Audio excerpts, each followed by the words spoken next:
to an unexpected place.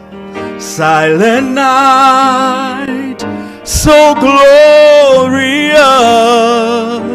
Who could have dreamed this child would be God with us?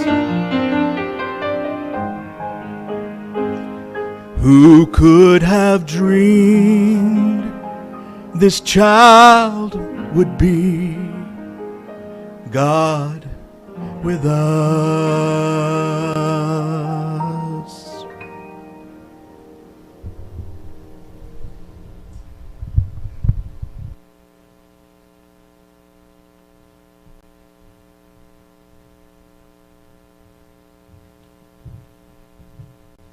Thank you, Mark. That was beautiful. And you too, Charles. The music is wonderful, and you guys are wonderful. This church family is so important to me. I'm reading Isaiah 41 through 5. Comfort ye, my people, saith your God. Speak ye comfortably to Jerusalem, and cry unto her, that her warfare is accomplished, that her iniquity is pardoned, for she hath received the Lord's hand double for all her sins. The voice of him that crieth in the wilderness, prepare ye the way of the Lord. Make straight in the desert a highway for your God. Every valley shall be exalted, and every mountain and hill shall be made low, and the crooked shall be made straight, and the rough places plain. And the glory of the Lord shall be revealed, and all flesh shall see it together, for the mouth of the Lord has spoken it. And the second reading is Matthew 11, 2 through 5. Now when John had heard in the prison the works of Christ, he sent his disciples, and said unto him, Art thou he that should come, or do we look for another? Jesus answered and said unto them, Go and show John against those things which ye do hear and see. The blind receive the sight, the lame walk, the lepers are cleansed, the deaf hear, the dead are raised up, and the poor have the gospel preached to them.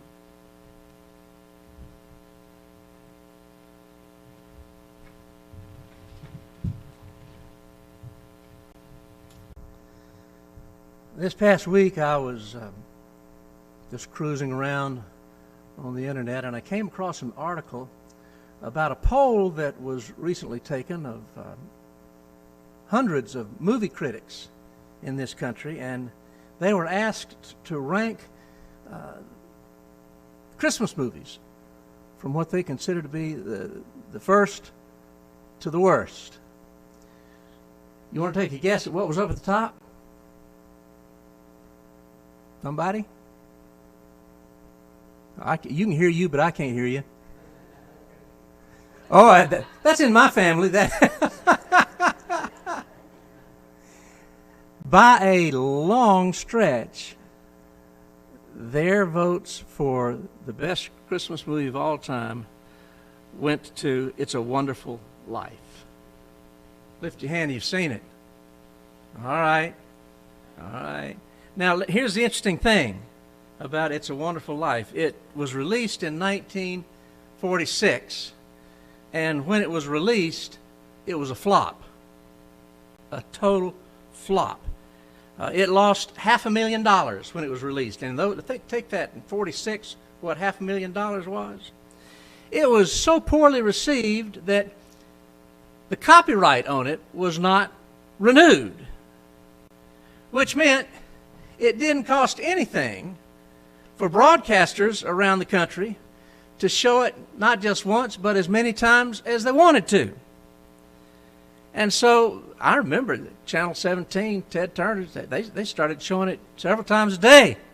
Audiences began to notice this less than jolly movie that had been less than successful, but it was just all over the airways. And a holiday tradition was born. You've seen it, so you'll remember that the main character in the movie is George Bailey. played by Jimmy Stewart, the one and only Jimmy Stewart. George, you'll remember, is the manager of a building and loan association in the little town of Bedford Falls. Bedford Falls, where George was born and raised and educated. As a child, he had big dreams of getting away from Bedford Falls and seeing the world, and his ambition was to become an architect or an engineer who would design magnificent skyscrapers and bridges and airports. So we watch his story unfold, and as we do, we find that George is the kind of person, he kind of like Ronnie, always puts other people's needs above his own. That was George. Well, his father dies just about the time that George was ready to leave Bedford Falls and go out and see the world. So upon his father's death, George cancels his trip, and he inherits the responsibilities of running the loan company. He takes his college savings, the money he had planned to use to see the world, and he uses it instead to send his brother, his younger brother Harry, to college. Well, 4 years pass, and Harry has graduated, and he's coming back to Bedford Falls, and George is really eager to see his brother, but he's also ready to pass the baton, if you know what I mean, to Harry. And he's there at the train station, George is, and he's clutching all these brochures about going to Venezuela and going to the Orient and going to the Yukon, and he's ready to hand the company over to Harry and fulfill his travel dreams. Well, as things turn out, you remember, Harry gets off the train, and he's not getting off the train alone. He's getting off with his wife. He's married.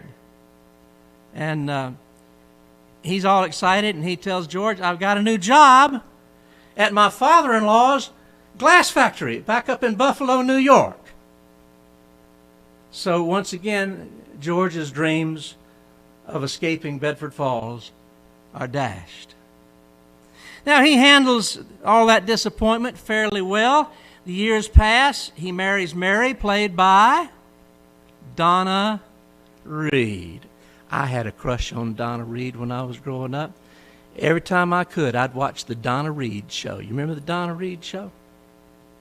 Well, George had more than a crush on her. He married her. They had 4 children.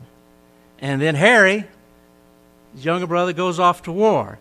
And George wants to do his patriotic part, but he's rejected by the draft board because he's deaf in one ear. And he's deaf in one ear because when they were children, Harry broke through the ice while they were skating when it was frozen, and George dove into the ice and he saved his young brother's life, but it ruined his hearing in one ear. So he was rejected by the draft board. So he stays home and continues every day to keep the building and loan open.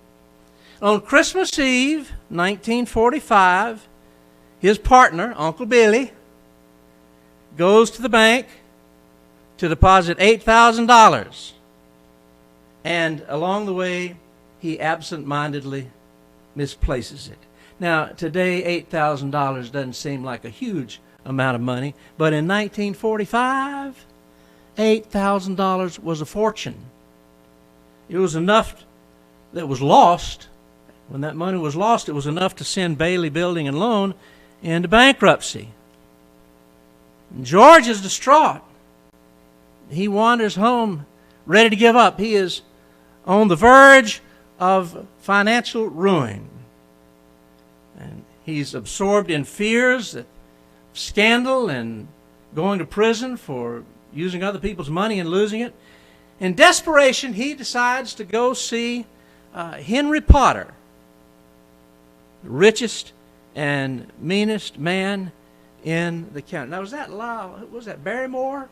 Who played? Well, anyway, you remember he sat there behind that big desk, scowl on his face.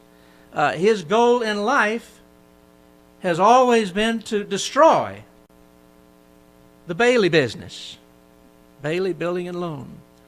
So Potter turns George down because all the collateral that George can offer him is the $500 equity that he has in his own life insurance policy.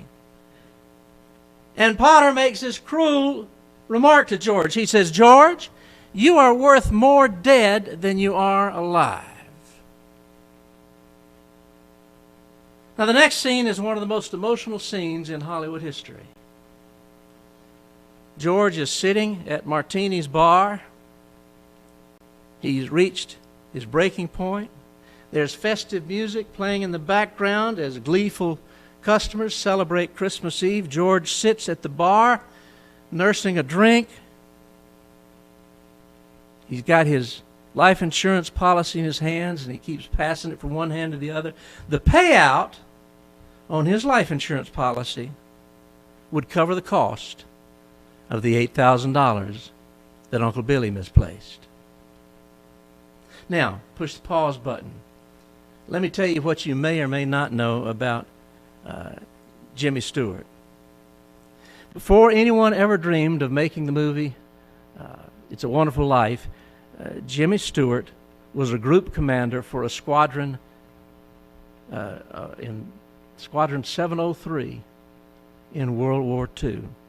Now, at that point, when war broke out, Jimmy Stewart was 33 years old, and in those days, most of the people who were going into the Army Air Corps were like 21 or 22 years old.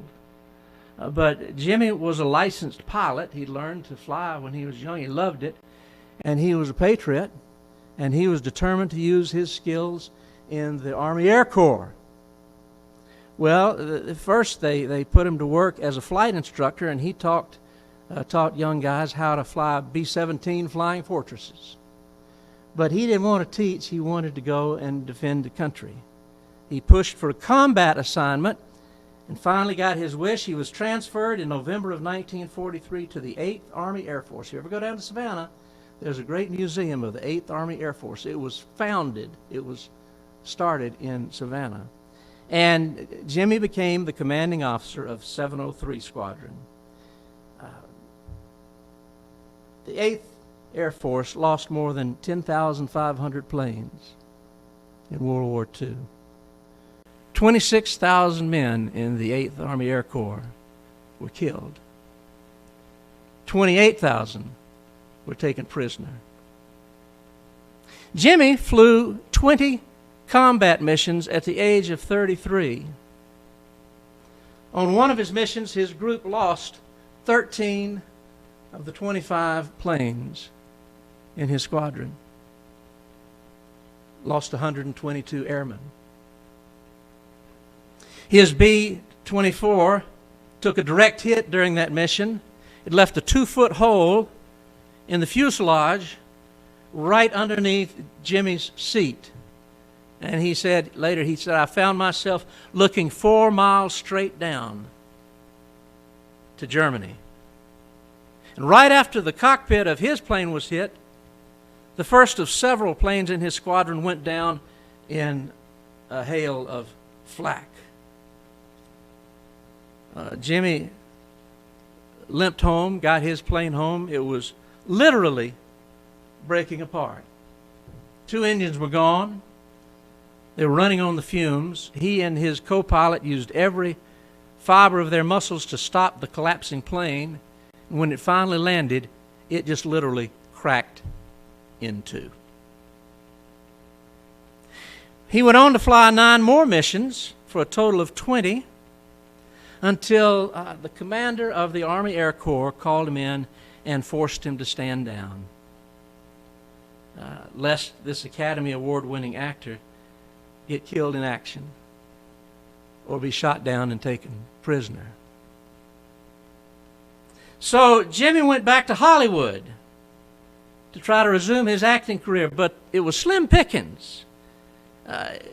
He had aged considerably during the war. Hair had grayed, lost a lot of weight, suffered from nightmares, anxiety, fits of rage. One day, Frank Capra, the famous movie director who had also served overseas, called and said, Jimmy, I've got a movie in mind. Years later, in a Guidepost, remember Guidepost magazine?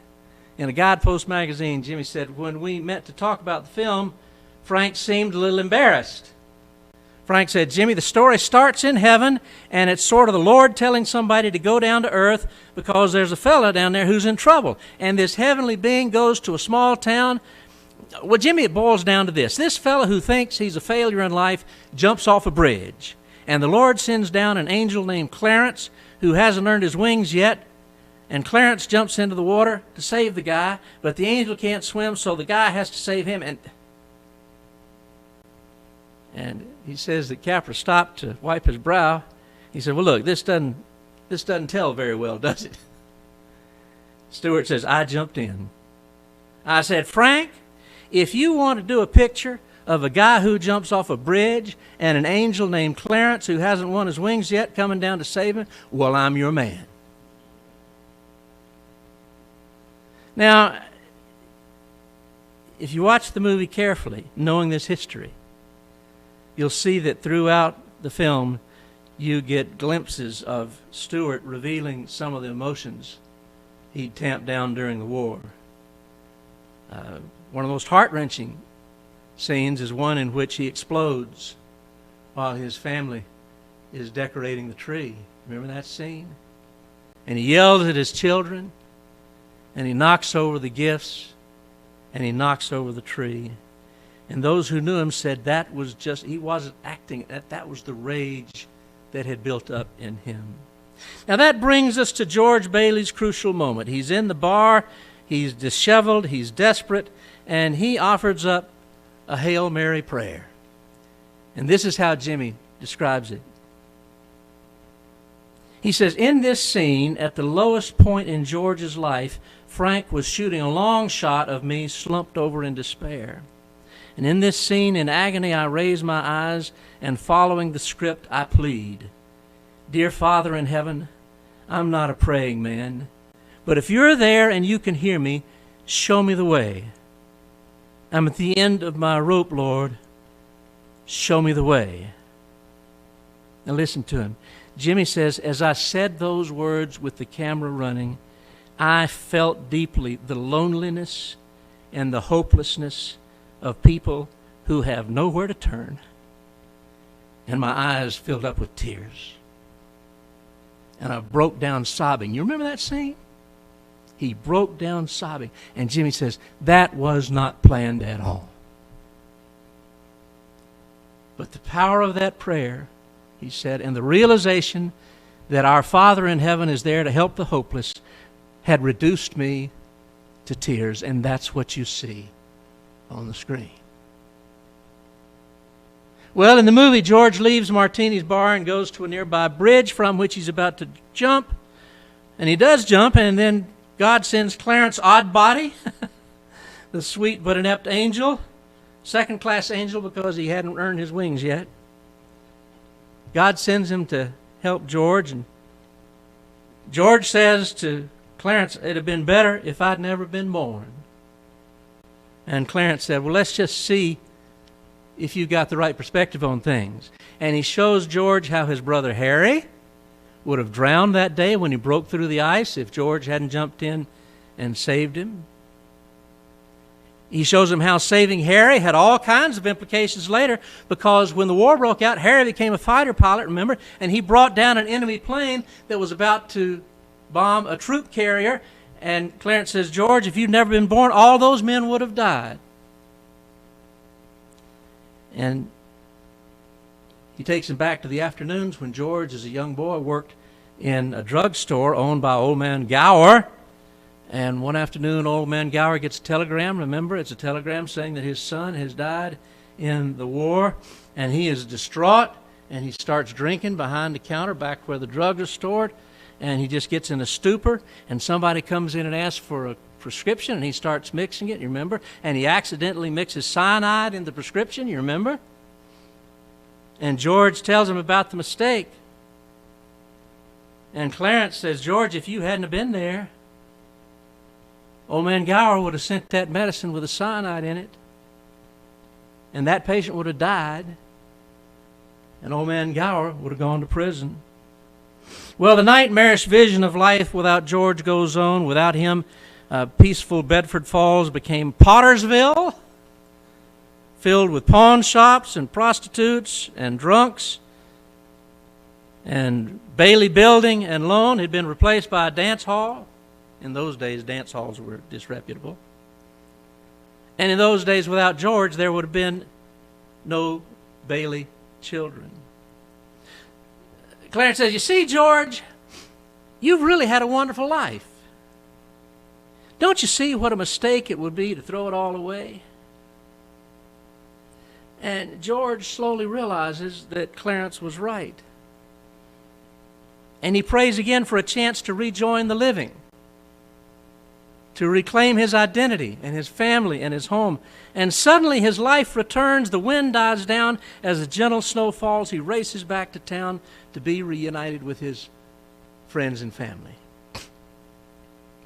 Now you remember earlier, George had asked Clarence for had asked Oddbody for the $8,000. He asked the angel for the money, and the angel said, no, it doesn't work that way from where I come from, George. That's not how we do things. Well, here's how it worked out. In the end, you remember the people of Bedford Falls collect enough money to save Bailey Building and Loan. And here's what I want to point out. It took me a while to see this. I've watched this movie, I guess, 24 times. And finally, this hit me one day. George's heart wasn't changed. His heart was changed before his financial problems were solved. His life was changed before that $8,000 problem was solved. His life was changed because of his new perspective. You make a mistake if you leave that film thinking, well, he got it all together again, because no, he got it together before the money came. He got this new way of looking at life. And that new perspective was a gift God had given him. See, when George least expected it, God sent Clarence to help get him out of the water under that bridge. God sent Clarence when George least expected it. You see where I'm going with this? This seems to me this is what God did when he sent Jesus into the world.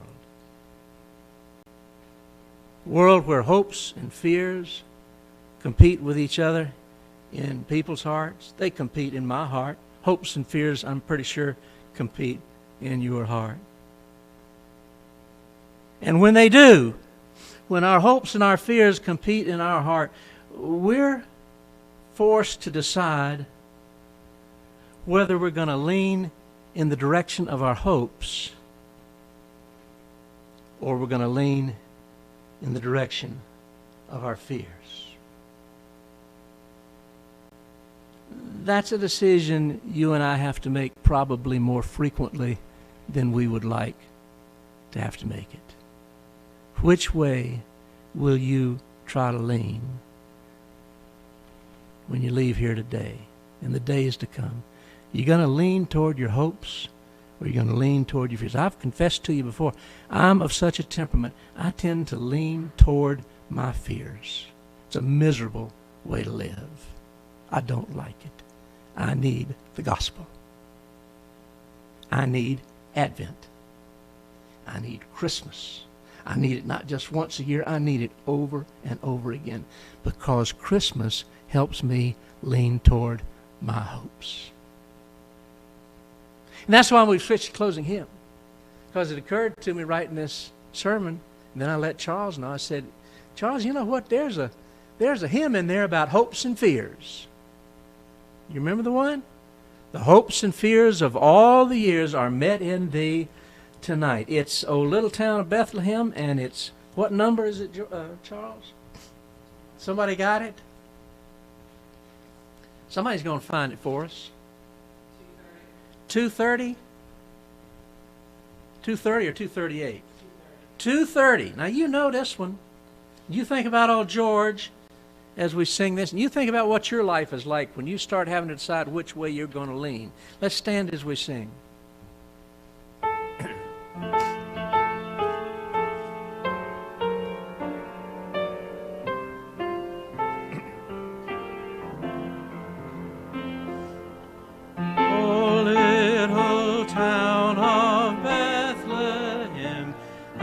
still we see thee lie above thy deep and dreamless sleep.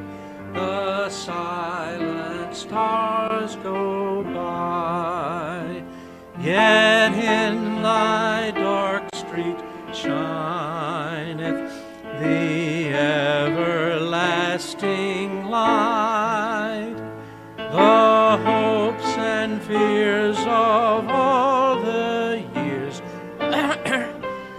in thee tonight. For Christ is born of Mary and gathered all above. While mortals sleep, the angels keep their watch of wondering love.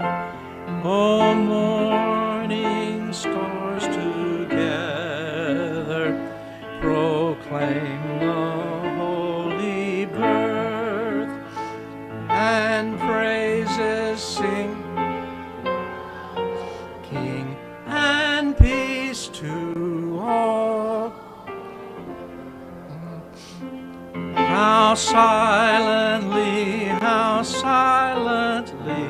the wondrous gift is given. So God imparts to human hearts the blessings of his heaven. No ear may hear his coming, but in this world of sin, where meek souls will receive him, the dear Christ enters in. O holy child of Bethlehem, descend to us, we pray.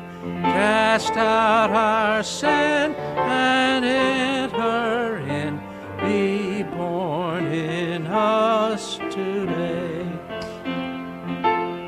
Hear the Christmas angels the great glad tidings tell. Oh, come with us, abide with us,